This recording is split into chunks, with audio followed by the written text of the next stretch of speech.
All right, buddy, I love this idea, but I got two, not one. The first is to any college graduate going off, and I'll say this to my son, is to make sure you find and engage in community.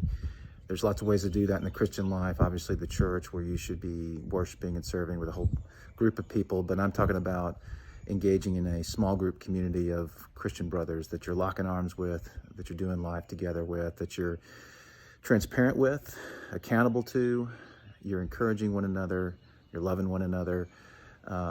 It's been a huge influence in my own life and really helping me to do the thing that I think is number two on my list, which is be faithful. Mother Teresa said, we're not called as Christians to be successful, we're called to be faithful.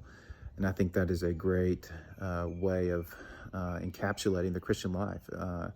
For anyone, especially for men, we're called to be faithful to our wives, to our jobs, to our careers, to the communities that God has placed us in, faithful to love, faithful to serve. And that can be hard because life throws a lot of failure and futility your way. And, the rubber meets the road with how you're going to deal with that. How you're going to deal with when something doesn't go right. How are you going to deal with when you feel like you've been wronged? What's God calling you to do in that situation?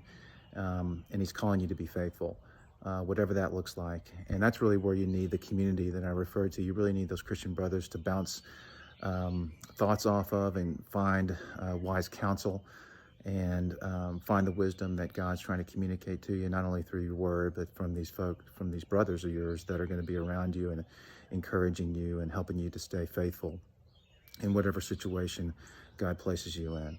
So those are the two things. That's what I'd say to Jack. That's what I'd say to any Covenant Knight that is graduating. Now it's time to pick up your sword and get busy.